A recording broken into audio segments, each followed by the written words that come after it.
یہ پاکستان کی بدبختی ہے، یہ ہماری قوم کی بدقسمتی ہے کہ ایسا لیڈر جو پاکستان کو مشکل ترین حالات سے نکال کے سیدھے راستے اور ترقی کے راستے پہ ڈال رہا تھا، ابھی پاکستان چند قدم چلا تو اس کو شہید کر دیا گیا، اور اس کی شہادت کے بعد طاقت کے زور پہ اس خطے کے اندر بندوق کے زور پہ جو حکومتیں چلانے کی کوششیں کی گئی، پاکستان دن بدن کمزور ہوتا گیا۔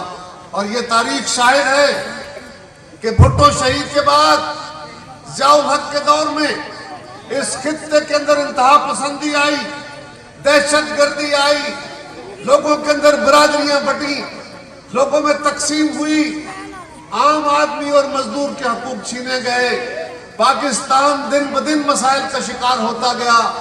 جب سے بھٹو شہید کی گورنمنٹ گئی ہے، بھٹو صاحب کو شہید کیا گیا ہے، جب بھی پاکستان کو دوبارہ مسائل سے نکالا ہے تو پیپلز پارٹی نے آگے نکالا۔ کب حکومت ملی تھی؟ 1970 میں حکومت ملی تو ملک ٹوٹا ہوا تھا، پاکستان مشکل حالات میں تھا۔ پھر محترمہ بے نظیر بھٹو شہید ایک طویل جدوجہد کے بعد حکومت میں آتی ہیں، اور پھر بھی ہمارے خلاف سازشیں ہوتی ہیں، لیکن انہوں نے پھر 18 مہینے کی حکومت میں پاکستان کی بنیادیں ٹھیک کی، یہاں نفرتوں کے عمل کو ختم کیا،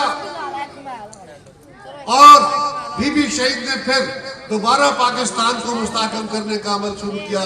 وہ حکومت ختم کر کے پھر دوبارہ بی بی کی حکومت آتی ہے، اس کو ختم کر کے ہم ایک طویل جدوجہد کے بعد پاکستان کو سیدھے راستے پہ ڈالتے ہیں۔ اور ہمارا کیا تقاضا ہے؟ پیپلز پارٹی کیا مانگتی ہے اس ملک کے طاقتوروں سے؟ پیپلز پارٹی ایک تقاضا کرتی رہی کہ اس ملک کو ایک آئین کے مطابق چلنے دو۔ آئین کیا ہوتا ہے؟ 1973 کا آئین کیا ہے؟ وہ آئین وہ ڈاکومنٹ ہے، وہ دستاویز ہے، وہ اصول ہے جس پہ ساری قوموں نے، کشمیر کے رہنے والوں نے، سندھ والوں نے، بلوچستان والوں نے، خیبر پختونخوا والوں نے، پنجاب والوں نے، سب نے مل کے فیصلہ کیا کہ اس ملک کو چلانے کا یہ طریقہ کار ہوگا۔ کون سا ادارہ کیا کام کرے گا، کس کے ذمہ کیا چیز ہوگی۔ اگر کسی گھر کا اسلوب درست نہ ہو، ایک گھر میں ایک باپ کے 4 بیٹے ہوتے ہیں تو ان کے ذمہ مختلف کاروبار ہوتے ہیں، اگر ہر بندہ ہر کام کرنے لگے تو وہ گھر نہیں چلتا، ان کو اپنی اپنی ذمہ داریاں دی جاتی ہیں، کاروبار تقسیم کیے جاتے ہیں، اور جب اگر وہ نظم کے ساتھ اپنے بڑوں کے تحت کسی اصول کے تحت چلتے ہیں تو وہ گھر بھی ترقی کرتے ہیں، وہ کاروبار بھی ترقی کرتے ہیں، اور دنیا کی کامیاب قوموں کا بھی یہی ایک طریقہ رہا ہے کہ وہ ایک اسلوب پہ اکٹھے ہوتے ہیں، اس ضابطے اور قاعدے پہ چلتے ہوئے وہ مسائل کا حل نکالتے ہیں۔ کسی کے پاس دنیا میں کوئی علادین کا چراغ نہیں ہوتا، یہ ڈگڈگیاں بجا کے راتوں رات زندگی کی تقدیریں بدلنے کے نعرے لگانے والے یہ جھوٹ کی سیاست کرتے ہیں۔ سچ یہ ہے کہ آپ نے محنت کر کے، جدوجہد کر کے، طریقہ کار پہ چل کے اپنے ملک اور سماج کو ٹھیک کرنا ہے، یہ راستہ بھٹو شہید نے بتایا تھا۔ لیکن جب ہم نے اس راستے سے ہٹے ہیں، پاکستان مسائل کے گڑھ میں کا شکار ہوا ہے۔ آج میرے ساتھیوں، آج پاکستان کے حالات یقیناً سنجیدہ ہیں۔ اس وقت معاشی صورتحال اچھی نہیں ہے، آج دہشت گردی دوبارہ جنم لے رہی ہے، آج پاکستان کے اندر پھر صوبائیت، لسانیت اور برادری اور قبیلے کی سیاست پھر زوروں پہ آنے لگی ہے۔ یہ سب وہ بیماریاں ہیں جن کو ہمیں ہر حال میں پکڑنا ہے۔ آج پاکستان کے اندر مہنگائی ہے، بے روزگاری ہے۔ ہماری حکومت آئی تو ہم یہ نعرہ مار کے یہ جدوجہد کر کے آئے تھے کہ عمران خان صاحب اس وقت پاکستان کے اندر جو انتظامی ڈھانچہ تھا اس کو اس طرح گرانے والے تھے، اس کے اندر اس طرح تبدیلیاں کرنے والے تھے، جو لفظوں کی جنگ آج انہوں نے شروع کی ہوئی ہے، جو آج انہوں نے لفظوں کی جنگ شروع کی ہوئی ہے، وہ اداروں پہ حملہ آور ہیں۔ یہ کام وہ عملاً ان دنوں کرنے جا رہے تھے، الیکشن کمیشن کے اوپر حملہ کرنے جا رہے تھے، فوج کے اوپر حملہ کرنے جا رہے تھے، وہ اپنی مرضی کے قانون بنا کے اپنی مرضی کے الیکشن کرانا چاہتے تھے، اپنی مرضی کی انتظامیہ لانا چاہتے تھے، اور اس ملک کے اوپر آمریت مسلط کر کے یہاں اپنی حاکمیت جو یقیناً ملک کے لیے عذاب تھا، وہی عمران خان ہے نا آج بیٹھا ہوا اپوزیشن میں۔ کیا ہوا؟ وہ 4 چھلتریں لگ گئیں ٹانگ میں۔ یہاں تو لوگوں کو گولیاں لگتی ہیں تو 2 ہفتے بعد لوگ چلنے لگتے ہیں۔ خان صاحب آپ کو تو اللہ تعالیٰ نے محفوظ رکھا اور اللہ سب کو محفوظ رکھے۔ وہ کون سا زخم ہے بھائی؟ وہ کون سی ہڈی ہے جو خدا نخواستہ ڈیمیج ہوئی ہے کہ آج مہینوں گزر گئے، آپ اپنے گھر سے نکلنے سے گئے، آپ کہتے ہیں ابھی مجھے اور 1.5 مہینہ انتظار کرنا ہے۔ آپ کو انتظار نہیں کرنا، آپ گھر بیٹھے سازشوں کے ذریعے اداروں پہ حملے کرتے ہیں، آپ پاکستان کے لوگوں کو اور نفرتوں میں تقسیم کرتے ہیں، ہمارے نوجوانوں کو اخلاق باختہ کرتے ہیں۔ کیا دیا ہے عمران خان کی سیاست نے؟ گالی کی سیاست، دھوس دھاندلی کی سیاست، بدتمیزی کی سیاست، یہی ہے نا روز سوشل میڈیا پہ جو بھرا ہوتا ہے۔ یہ عمران خان کی دین ہے۔ ہماری نئی نسل کو اگر اس کے تحت چلانا ہوگا، یاد رکھیے نوجوانوں، اگر کوئی بچہ، اگر کوئی نوجوان، اگر کوئی نسل اپنے اخلاق کو درست نہیں کرتی، وہ کتنے وسائل والی ہو جائے وہ کبھی کامیاب نہیں ہوا کرتی۔ اور اگر کوئی اخلاق درست کر لیتا ہے، اپنا سلوک درست کر لیتا ہے، تو حالات مشکل بھی ہو تو اس سے نکلنے کے راستے پیدا ہو جاتے ہیں۔ میں عرض کر رہا تھا کہ آج حالات یہ ہیں کہ مہنگائی ہے۔ ہم حکومت میں آئے تو ہم نے کہا تھا کہ ہم چیزیں سستی کریں گے، لیکن خان صاحب جاتے ہوئے IMF سے جو معاہدہ کر کے گئے، اگر ہم اس معاہدے پہ عمل نہ کرتے تو خدا نخواستہ واقعی پاکستان ڈیفالٹ کر جاتا، جس کے بڑے سیریس اثرات ہوتے۔ ہم نے آ کے وہ مشکل فیصلے کیے جس سے آپ کی زندگیوں میں تکلیفیں بڑھ گئی، اشیاء مہنگی ہو گئی، بجلی مہنگی ہو گئی، گیس مہنگی ہو گئی، تیل مہنگا ہو گیا۔ لیکن کیا یہ ہماری چوائس تھی؟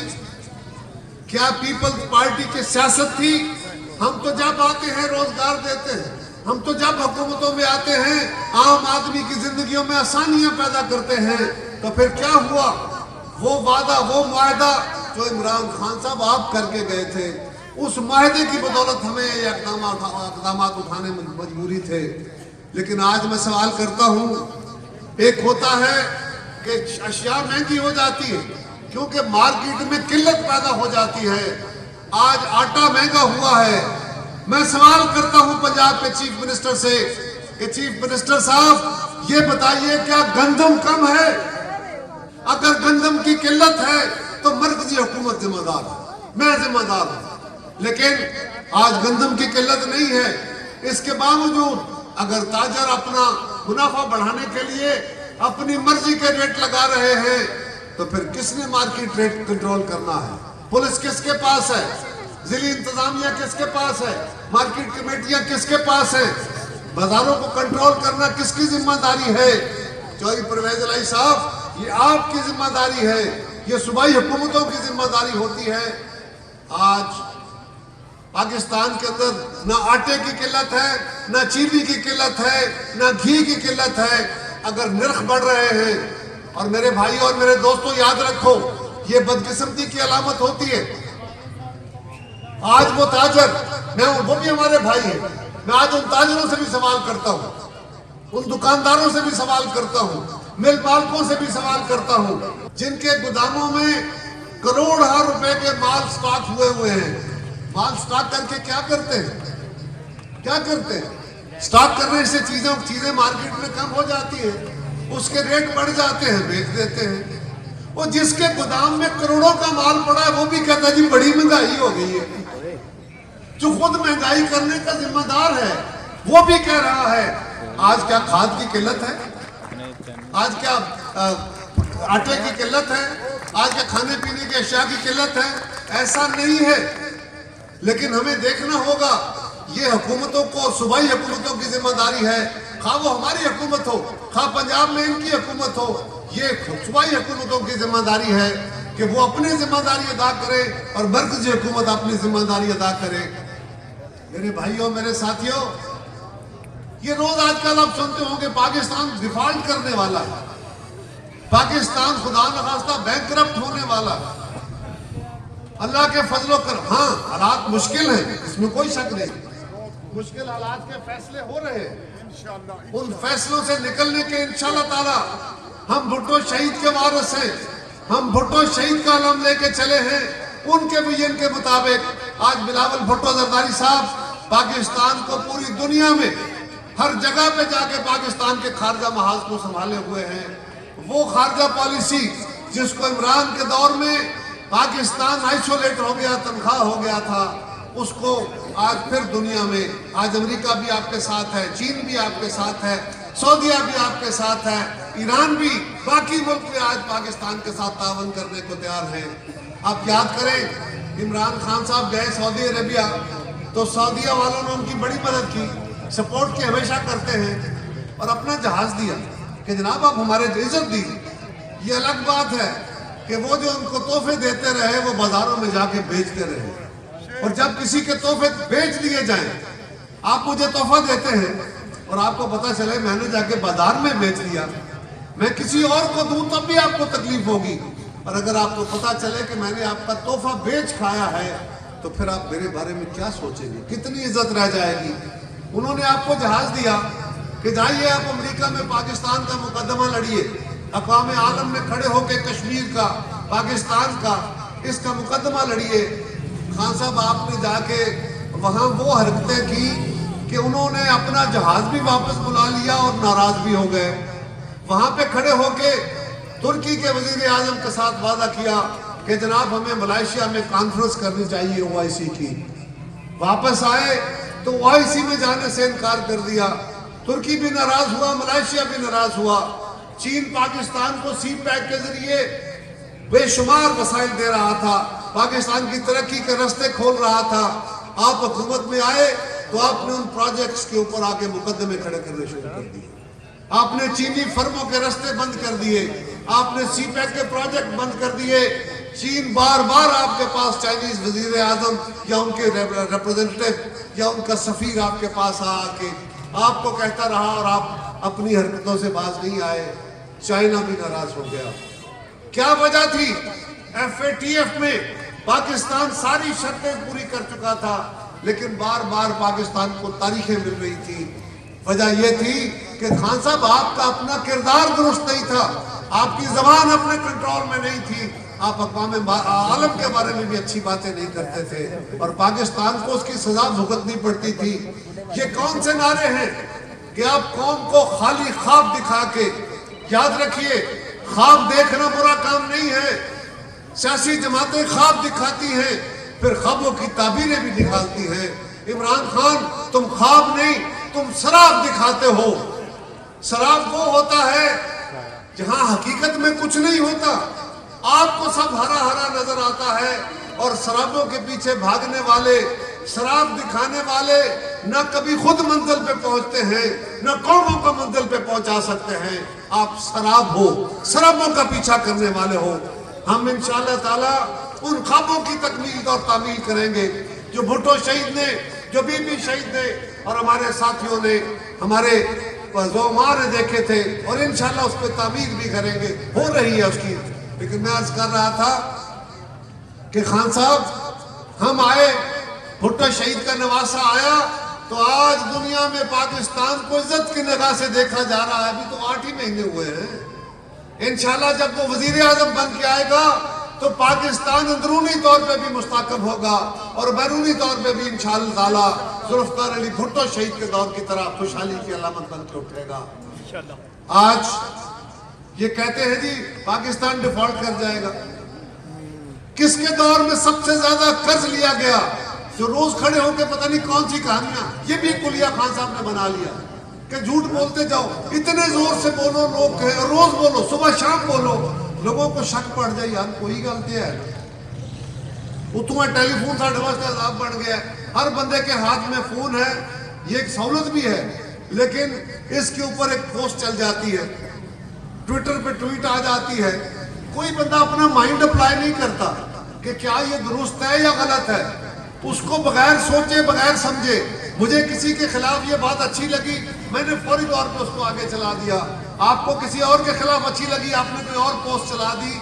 آج خان صاحب اس سوشل میڈیا کے ذریعے آپ نے ایک طرف طوفان بدتمیزی برپا کیا، اس قوم کا اخلاق برباد کیا، اور دوسری طرف قوم کو بے سمت کیا ہے۔ ہم انشاءاللہ تعالی اس عزم کے ساتھ نکلے ہیں، ابھی صرف 6-7 مہینے کے اندر اندر آج پاکستان بہتری کی طرف ہے۔ لیکن کیا کسی نے سوچا تھا؟ کہتے ہیں روز ہمارے صحافی بھائی ہم سے سوال کرتے ہیں کہ جی آپ تو مہنگائی ختم کرنے آئے تھے، تو کیا ہوا؟